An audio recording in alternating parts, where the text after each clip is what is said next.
Welcome to the Rainmaker Podcast, a show for people who are obsessed with all things marketing. I'm your host, Veronica Romney, certified master marketer, international keynote speaker, workshop facilitator, and the author of a new book called Identity Marketing.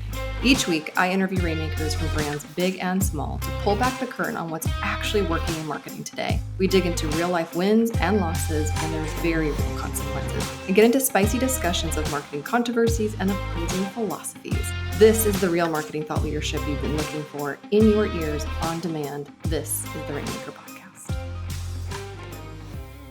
You guys, this next guest, there's just certain people that you just fall in love with. And in this case, I have madly, deeply fallen in love with Xanthe Wells. I met her at the gathering, the speaking opportunity I did in Banff, Canada in 2024. She's the VP of Global Creative Director at Pinterest. And just who she is one of the most beautiful human beings. But on top of that, she's freaking wicked smart. And the work that they're doing at Pinterest is insane. What you think of Pinterest, how you use Pinterest, your minds are about to explode like mine did, because the next generation after us, they're using that platform to discover who they are, not just what they want to do on a weekend in a home renovation project. You have to listen to this conversation. If you market to Gen Z, if you want to see how a brand of this size has had an ear to the ground and is literally Benjamin Button in their growth, they're getting younger, not older, as one of those social media platforms. It's such a great episode. You're going to love it. So please welcome my guest, Xanthe. Xanthe from Pinterest. Welcome to the Rainmaker Podcast. Hi, I'm excited to be here. Hi, friend. Okay, my enthusiasm for this conversation, but also if I could squeeze you in real life, I would, because you were just one of my most favorite things that I took away from my experience in Banff is having dinner with you and then just having little pockets to connect. Also, your fabulous mushroom dress. Just so people understand, she gave a keynote on the biggest stage because they had different stages. She's on the biggest one, full HD, and you're wearing head to toe this like mushroom design dress. So first of all, do you work with a stylist? Where did you find this dress? It was very on brand for what you then gave a keynote about. Yeah, and I actually don't do therapeutic mushrooms. I got a couple people came up to me afterwards and like, do you shroom? And I'm like, no. They're like, do you want some? I'm like, that's okay. It's just a dress. The dress was Farm Rio, and I got it down in Brazil. We were shooting there, and so there were Farm Rio stores everywhere, which they call farm, and I was hoarding dresses, not gonna lie. I mean, they were much cheaper than they were in the States. And sure. Yeah, I love Farm Rio. It's not just like beachy vacation wear. They also have a lot of other amazing stuff. I do. My designer, we did like a personal branding guide of like Veronica versus the things that I do. And part of it has some styling elements. And one of my things on my guide is like a statement dress or a statement piece. And I just felt like yours was. And then you get on stage and like rock everybody's mind, because what I thought of Pinterest pre your conversation, what I thought of Pinterest after you rock the stage, I feel a little bit, as a marketer that's been doing this for some time, I feel kind of like I was in the dark. I had no idea that Generation Z was going to Pinterest radically different than I do. Mm-hmm. So just like, not to date myself, I'm 37 and beautiful, but just I'm in that group where I used Pinterest for home renovation projects. And like it was project based, like literally if you go to all my boards, it's all these like aspirational projects. So tell people what the younger generation, this has blew my mind, that how they're using Pinterest right here, right now. Yes. So you're a classic millennial user, by the way. Nothing wrong with it. You probably used to plan your wedding, and now you're doing 100% renovations. Yeah. So you're absolutely, and you're one of our core demographics. So that is not going to change. But what the most exciting thing that I found when I first got there, and I was kind of digging around for the heart and soul of Pinterest, like what's so beautiful and amazing and unique about this brand on the deepest possible level that we could own. Because I knew that if we found that, like Nike, there's an athlete in everyone, that kind of position or ethos, we could do anything. And I felt like it was a little superficial. My understanding of the platform was like, it's a nice to have, but it's not like a deep and meaningful idea. And I started digging through the founders speeches, this guy named Evan Sharp, and sort of found some nuggets there, which led me to go to product and say to, an old friend who I happen to work with, what are you seeing over there? What are some of the patterns? And he said, it's the most fascinating thing. They're painting boards of brown, like my brown mood, or beige, or a black pink board, or it varied from fandom to colors to moods. There were no projects. It was like, this is my summer vibes or my vision board, or they were much more based on who am I? Who do I want to be? And I'm like, oh my goodness. They're coming in droves because they're finding something that they're seeking in their age right now, right? They're naturally going, who am I? Where do I want to be? And we're right alongside them. So it's kind of this moment where Pinterest had a rebirth because it connected with a new audience who had no baggage. It didn't think of, Midwest moms or, cutesy knee-high boots and Starbucks pumpkin spice. It was really like, okay, these are people that sincerely want to figure out who they are. So I just glommed onto This that. is fascinating to me because people will search in the Bible, who am I? Where do I come from? What happens to me when I die? Like the traditional route of self-exploration. Yeah. And so when you got on stage and you said this generation is using this highly visual social media platform to figure out who they are, their core identity, I was like, what? Now, of course, I'm obsessed with all things identity right now because I'm coming out with a book. So it perked my attention. But talk to me about them using, and this is also fascinating to me, your social media platform. Yes, you are in the company of the Metas and the X's of the world, but you are so not them. You are in its own category. And tell me in your words how you differentiate, because this is amazing to me. Yeah. I think that everyone, their social media connects people to people in its fundamental kind of core idea, core promise. Pinterest connects people to ideas. It's not about who made the quilt that you like or who made that fur vest. What are their opinions on politics? Nobody cares. In fact, it's probably the most bipartisan platform, where people just don't know because they're not interested in that. They're interested in the thing. And so that has been a really big differentiator for us. I wouldn't call us social media. It's not about commenting and sharing in the same ways. It's actually about taking information and bringing it inwards. And maybe you share with a few collaborators, like you're doing something with your husband, or, two teenage girls are collaborating on their prom board, but it's not a outward, it's inward. And I think that's really powerful right now, especially.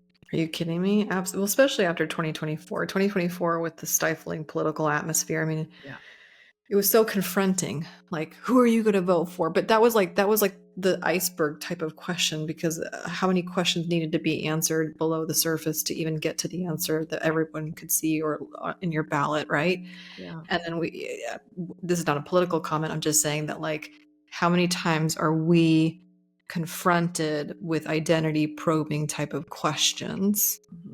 And then there are social media platforms that make it so much harder, or the vitriol or the negativity. I mean, fear was the emotional palette of 2024. And then your platform of ideation and self-actualization was like a reprieve from the pain and the suffering, not just by that generation, but anybody that was using Pinterest. Because like you said, it was more of that aspirational invitation.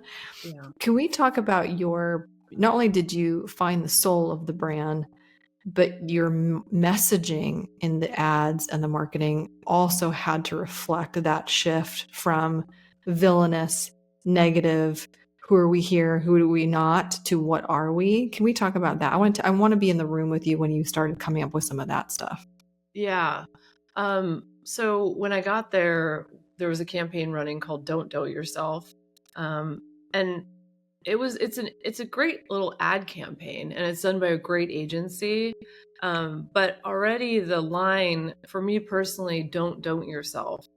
I was kind of like, well, what if you're not tied in knots? What if you're not, trying to overcome this fear of creativity or this fear of putting yourself out there? And that was an instinct that I had. And then the more that I learned about Gen Z, I happen to identify a little bit more personally with them, which is why the data showed that they have different views on creativity. They're born much more confident. They think creativity is everywhere. They dabble in this and that, and there's no kind of boomer, millennial, Gen X hangups about, am I good enough? Am I Picasso? Well, then I better not draw. This male genius archetype, it just doesn't exist for them. And they don't hold themselves to these unreachable standards like I think Gen X especially did, where you had to be all in on art. You couldn't sell out. They're selling out, they're selling in, they're building their brands, they're doing all these things. So I think getting rid of a campaign that focused on the hangups and focused more on the bringing out and inviting you in to explore more of yourself was a natural path. So we went from the campaign or the tagline for the brand, "Don't doubt yourself," to "It's possible." And that was the easiest. Honestly, I've sold in a lot of global platforms, campaign ideas. That was the easiest one I've ever done, I think, because everyone who saw it in leadership, at least at Pinterest, was like, "Oh yeah, that's what we are. We're this land of possibilities. You choose your own adventure. It's positive. It's encouraging." And our algorithms work in a way that you get more of what you like. You get more of the, oh, wait, I just, this weekend I was searching like ladder storage solutions, like super boring. But then I got all these other home organization ideas that I'm like, oh, I could try that. And I'm pinning and I'm looking at stuff. So I like that I'm not suddenly, thrust into a conversation I don't want to be a part of, like you could be on other platforms. Yeah. What struck me in some of the things that you were sharing about how it works internally in Pinterest, this has come up in other podcasts because I'm always fascinated between the dynamics inside of the walls of the brands that we love.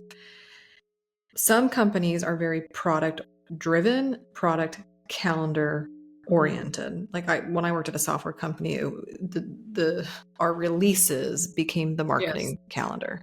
Yes. And then other companies are very marketing calendar centric, right? Like marketing's driving the messaging, the innovation, the releases, not so much product.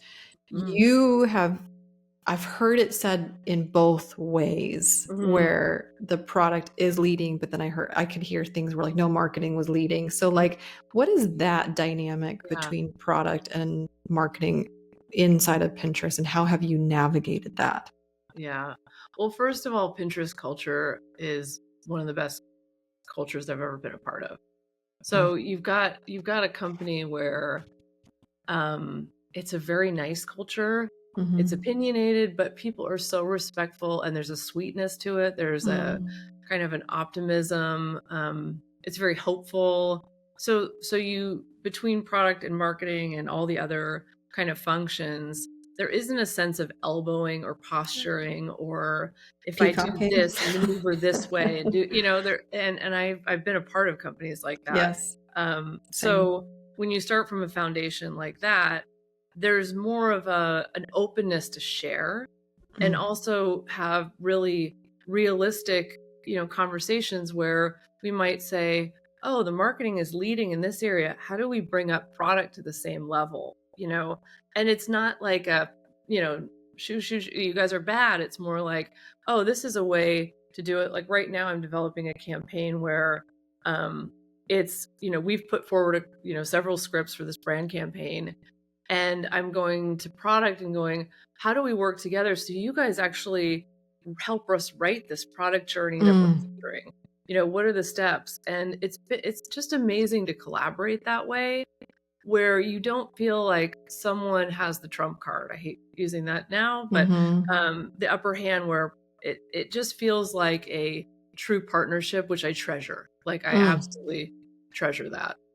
I did too. I don't know if I would initially self-identify as a creative person, but then if you said, do you feel like you are a collaborative creative? I'm like 100%. It's actually where my best ideas are generated, is in those like brainstorming sessions with my peers and my friends or my colleagues or like you said, agency partners or outside vendors or things like that. Like I view the team as anybody who's on the behalf of the mission, whether internal or external. And so in those collaborative environments is where like I just come alive, like where two minds to come together, a third is formed. Yeah. So because one of the things that I loved is the fact that like one of the filters is like body types, but not like those classic labels like apple, pear, or skin tone or hair, just the details of someone's hair. But that's very inclusive. That can be leveraged also, I think, for marketing purposes, but then you have to inform product, like, can you support that? Like, walk me through that scenario. Who came up with what and how was that supported internally? So, it's a mixture. I would give most of the credit to our product marketing teams, our product teams, also working with users and taking user feedback to say, hey, we'd actually like to filter by makeup looks that are going to work for our skin tone. So, that kind of pushed forward. I think marketing has helped shape, how they show up. Like, what are the graphics, for our body type ranges, filter, which I absolutely love. Like you said, it's not pear, apple, or those are the worst. Obese, or like, we're not putting labels on people. It's actually showing visuals of what the different body types look like, which is just wonderful. And, my team did the photography for that in collaboration with product. And we said, who are the models that we're going to show? What are the body types?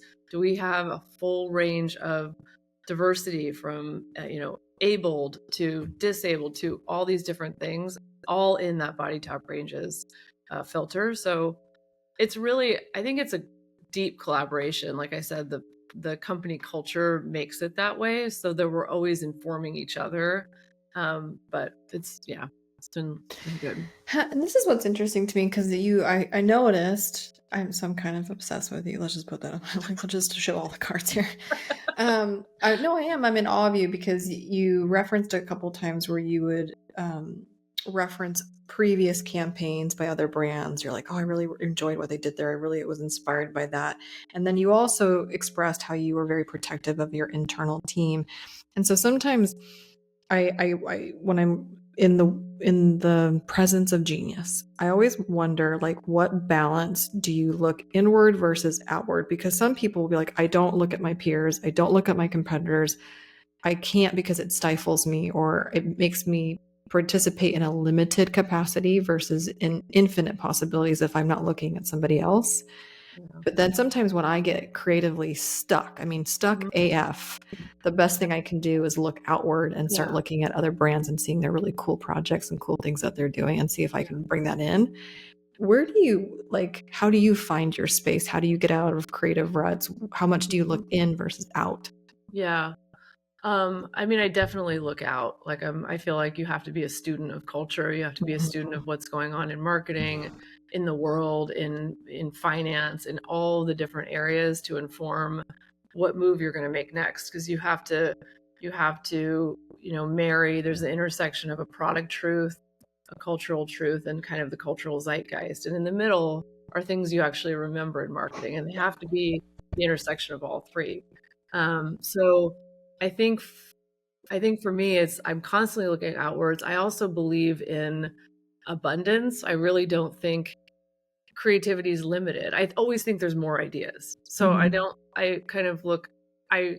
really believe in supporting my peers and cheering them on. I'm not in a war with them. Even when I was in a very competitive, Google Pixel versus Apple iPhone, Yes, I'm still cheering on a lot of my friends that work at Apple and doing great work, because not doing that, it doesn't make any sense. It's like we're all part of the same industry, and I can love their work, and I can also be, spending every day trying to make Google Pixel famous, and those are not mutually exclusive.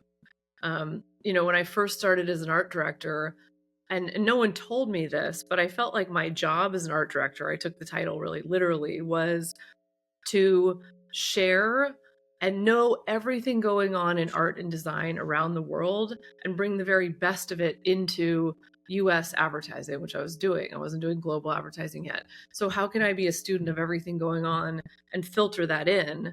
And I felt like that was my responsibility. If I didn't know, then I wasn't really an art director because I wasn't directing anything beyond my own sphere of reference. Mm-hmm. So I still have books and books and books of, German design, Japanese design, package design, like all these different things from all over the world, because I think we have to be students. We have to constantly bring in other things. I totally agree. Always be learning.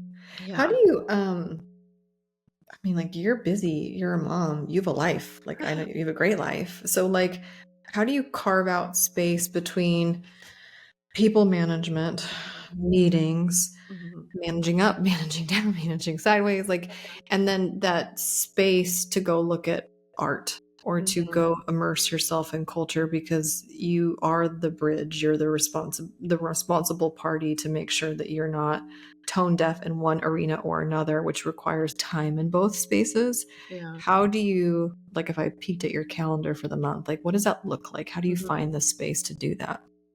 I mean, to be honest, I don't have much of a social life. Like, it's like something's got to give. And I've just made the choice that alone time is more important to me than a lot of kind of extraneous dinners and gatherings. So I turn down almost like probably 99% of things. I don't really initiate a lot of social contact because when I'm not with my kids and I share custody, I really try to spend that time looking inward, looking and also processing all the information that I'm given at any given time to go, what's the next step for the team? I mean, the complexity level is so high, and I think there's enormous pressure put on making the right step and also the most joyful step. And I can't recharge. So just being honest, like I just don't have a swing in social life. Maybe I did in LA when I was younger and I was less responsible for kind of being the nexus of so many different things, including my kids and my ex and everything. So that, for other people out there that are wondering, something's got to give. Well, I think I really appreciate the honesty, because I find as marketers or creatives is that we tend to see the other grass as greener than the one that we're currently on. So, like, oh, I'm an entrepreneur. Like, that must be so amazing. Like, it is, but it's so hard. So right? hard. And so sometimes when I have so many peers on the entrepreneur, like those that have switched over and like they're doing their own thing, like they'll still fantasize about going back and like working for big brands and the psychological safety of having the consistency. And then when I do this, when I do the podcast and I'm interviewing these giants, they are working at some of the biggest, juiciest, sexiest brands. As soon as we push off, they're like, so how'd you do it? And so what I've come to realize is that success can be found in all corners, but whichever way you cut it, especially I think for female professionals, man, is there always going to be a sacrifice regardless. Yeah, absolutely. So you are now in a position to mentor not just Generation Z users, but like your own staff, because you've earned your stripes. You've been doing this for some time. How much do you see your role in that kind of mentorship, leadership capacity, helping people navigate so they don't burn out and they don't quit their craft and like, you know what I mean? Yeah. I love it. It's something I'm so passionate about because I'm trying to channel what I needed to hear and the directions I needed to be pointed in when I was younger. And I had some great mentors. So I have shifted in the last couple of years to teaching, to trying to get what's in my head out. And I'm a natural introvert. So a lot of it, luckily I have a leadership team who's like, the team wants to hear from you. Like, stop, tell them what you're thinking. Like, they want to know. And I'm like, really? Like, are you sure? Like, me again?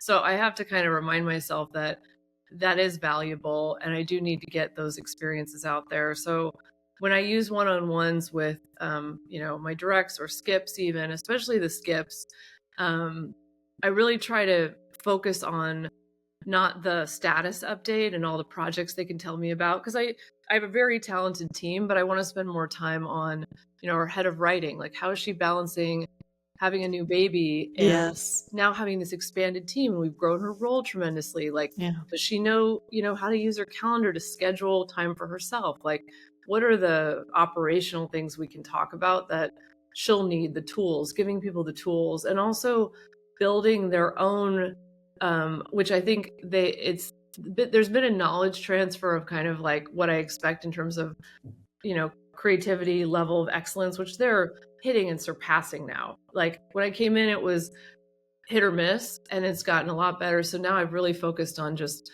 the more, the less conversations about creativity and shipping projects, and more about being like coaching leaders. Is what I'm trying to do.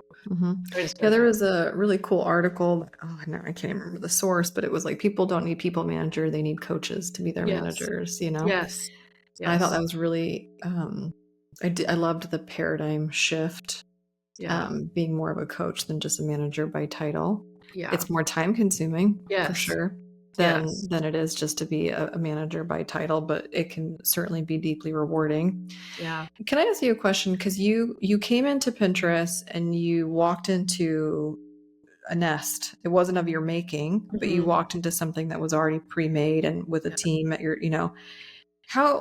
what's your guiding light? Like, what is your guiding principles or checkpoints on whether or not something should stay or should go? And that could be in regards to like talent, like this is the right talent for the next chapter, or it's not the right talent and their skills not to par. It could be vendors and agency partners. Like I'm always fascinated to see how you see what should fit for the next generation of Pinterest and under your leadership or not. Yeah. It's a really great question, because a lot of leaders walk into inherited teams, and what they choose to do next is so critical to their own success. Critical. And also, there's so many things you have to balance. Like, obviously I try to look at all the skills on the team. I set up forums where that's immediately visible and very quick. Like, I have an immediate read on every single person within 6 months. I know what I'm working with. And, I set up a weekly ECD review, which the team had never had, where every single team and person presented their work in progress in front of everyone also. So I got to see everyone's skills, everyone's presentation ability, everyone's project. I like that. That was great. I mean, and they were, at first they were like, well, why? We don't want to get criticism in front of our peers. And but it served so many purposes. It brought everyone together. It showed them also who was successful and who wasn't. Which when you start to make changes on a team, people understand more. It's not just, hey, my buddy over there that I really like. It's like, oof, I see that they're not, doing, because they can see it with their own eyes. I do think you have to do great things with the team you have, period, full stop. That's on you. Your leadership is to make them great. I agree. And if you think it's not, which I think a lot of leaders think, they're going to walk into the perfect circumstance and it's going to be all gravy and and if it's not, then they go, well, I wasn't set up for success. And I'm just like, I just don't believe in that at all. I think you are the only person responsible for that, whatever it takes. Whatever trick you have up your sleeve to make the thing into the thing you want. And this team had been kind of written off. I mean, they weren't getting the sexy projects.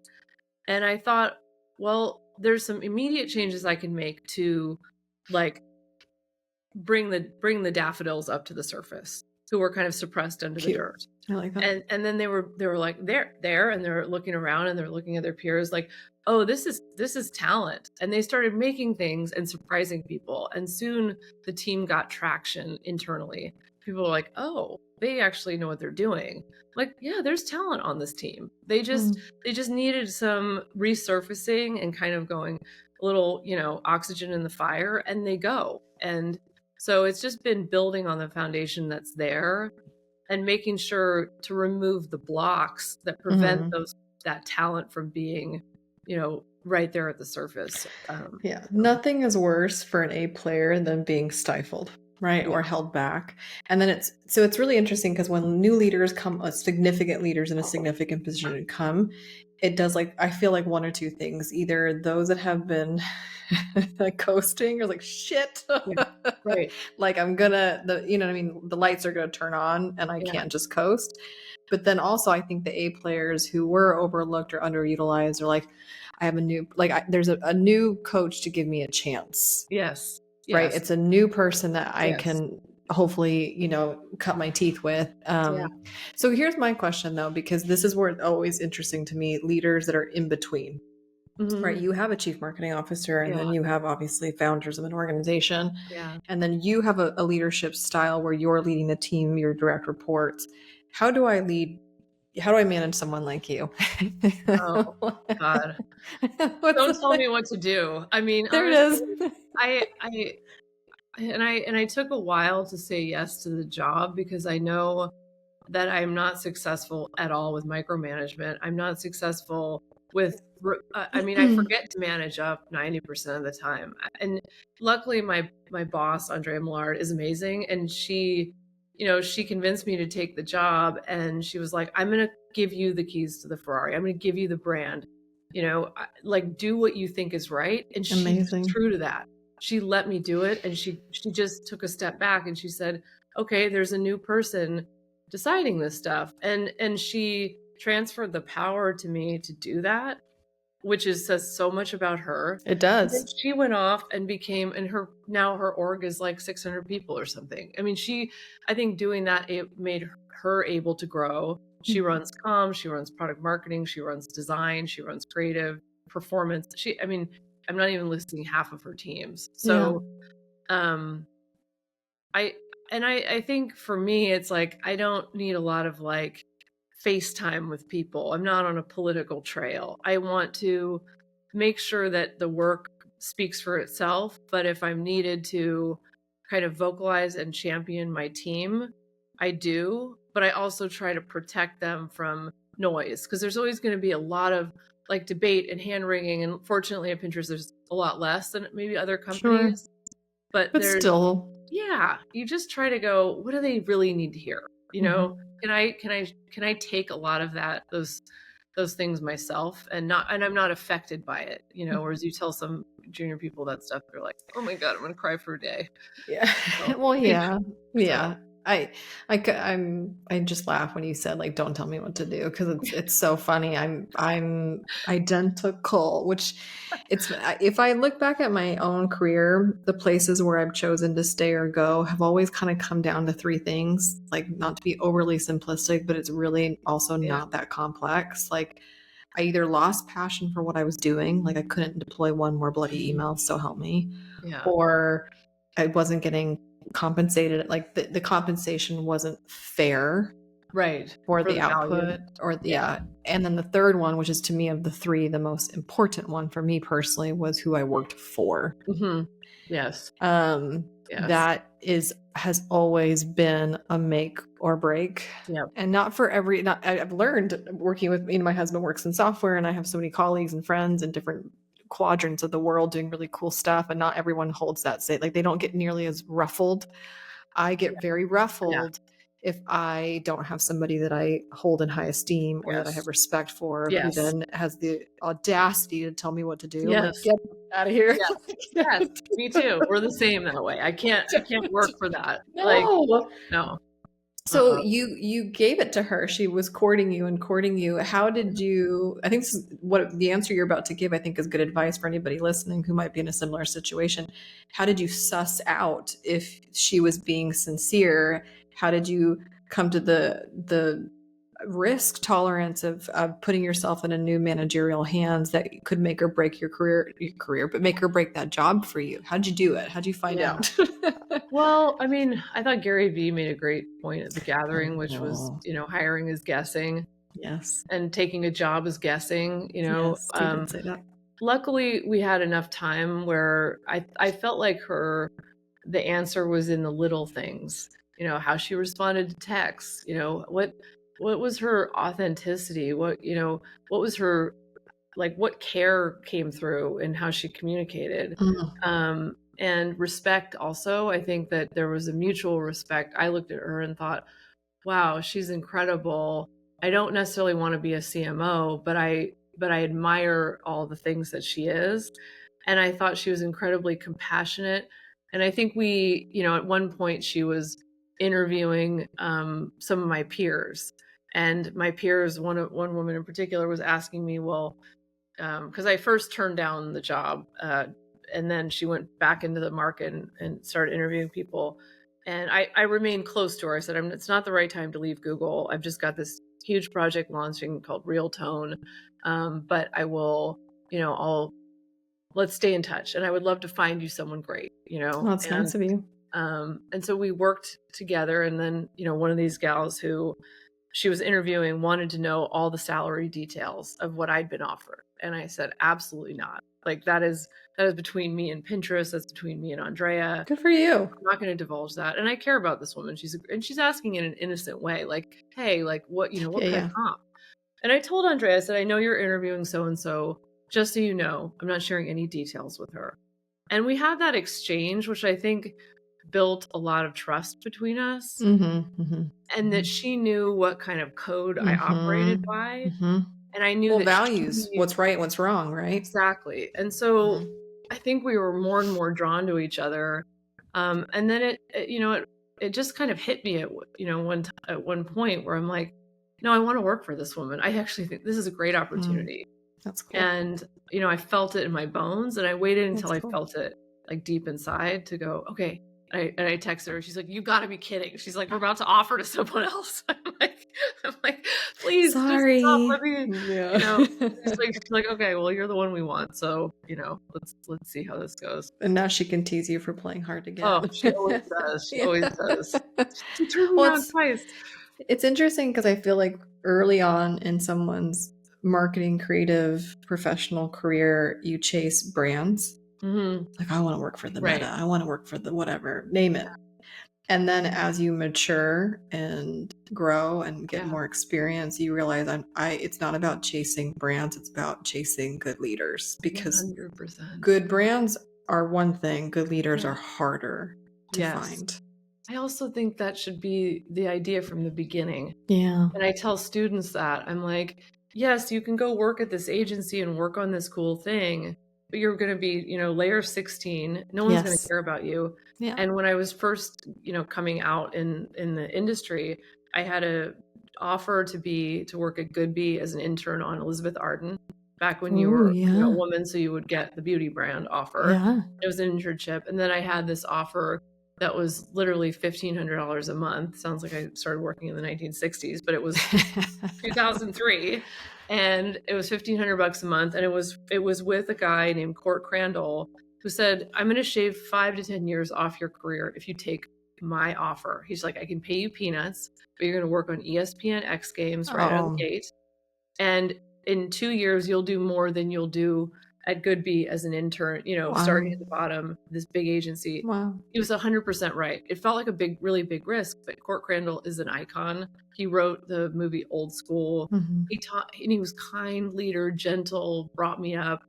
And that changed the course. And then I went from him to Jerry Gentile, Rob Schwartz, Lee Clow, and, finally into Brandside, where I worked for some great people. And the one leader I had at Brandside that was horrible, like really made me look around and find another role. So I think it should be the leaders from the beginning, Yep. You chase good leaders, not good brands. Yep. Yeah. It's, gosh, what a great way to end this podcast.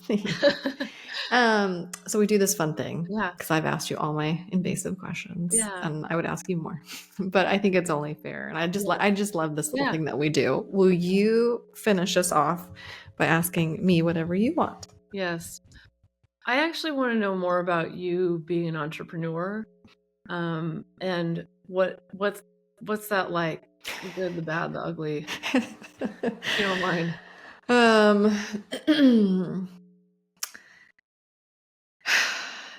It's all the things. Like, it's like the only analogy or the only thing that I can come close to describing is literally parenthood, where it's like the highest of highs and the lowest of lows. Like, there's these moments, as a mom, like there's these moments where your kids will do these things that just like you melt. And you're like, it was all worth it. Mm-hmm. And then there's other moments like, this is the hardest effing thing. This is so not fun. They lied. Why would I do this to myself? I have no, like, it's just really interesting. And so like entrepreneurship is all of that in many ways. Like I love the idea that with zero limitations, with zero constraint, I can reinvent myself whenever the hell I want to. Like literally Taylor Swift Eras tours. Like I can reinvent myself time and time and time again. The con is you stress the financials that is then affected by that reinvention because there's no consistency, there's no net, there's no nothing. Right. I'm in a fortunate, I'm being really honest, like I'm very fortunate where we are a dual income household. And even if I track my situation and Scott's situation, where he's had nothing, I've had something, where I've had nothing, he's had something. So like we've been fortunate where the home has never suffered while I've had my eras or I've had my reinvention. And he has too, just working for others. And so that has been more of a blessing where I have some entrepreneurial friends where like they are the sole provider, they go down. It is like, it's really hard. Right. So I love how much, and I will tell you, I feel like being an entrepreneur, it is a constant growth edge. I'm never bored. When I worked at, Ancestry.com, where I worked at Entrada, if I reflect back at my corporate experience, I would get very itchy very quickly. Every like year and a half, 2 years, I'd started to get really itchy and bored. I wasn't being challenged. I didn't think the opportunities were coming fast enough. And I got promoted a ton. It just, I don't know. I wanted a faster acceleration. In entrepreneurship, you are confronted every bloody day with things that you don't know, and it's all on you to figure out. So you want to talk about learning and growth and all of that. Yeah. It's like, starting a country of your own making. So I think that is like the thing that's coming to me right now. Are there days where I still fantasize? Like one of my current fantasies, just between us and I guess anybody listening, but it's like, I don't know if I ever can see myself being a W-2 employee for a brand unless like the circumstances were so incredible and it was like the right leader at the right moment. But I've heard of these creatures being like paid by companies to represent the company. So like, you're like, I'm not a speaker. I'm like, let me do it. Like I'll go speak on stages on behalf of Pinterest, or I'll go speak on stages on behalf of these brands, and I'll go represent. And like, that is really appealing to me because the year of 2025 for me is the performer. I am best when I am performing, period. End of story. Wow. Well, you're so inspiring. I mean, you're so inspiring. You've got so much going on, and a family, and a book coming out.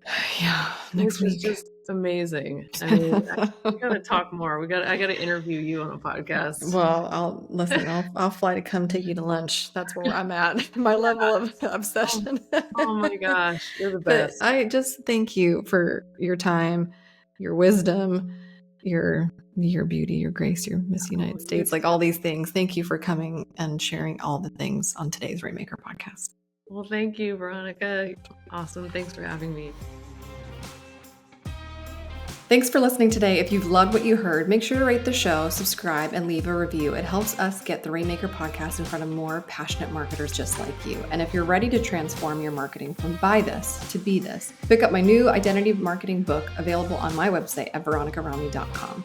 Until next time, my friends, keep making it rain.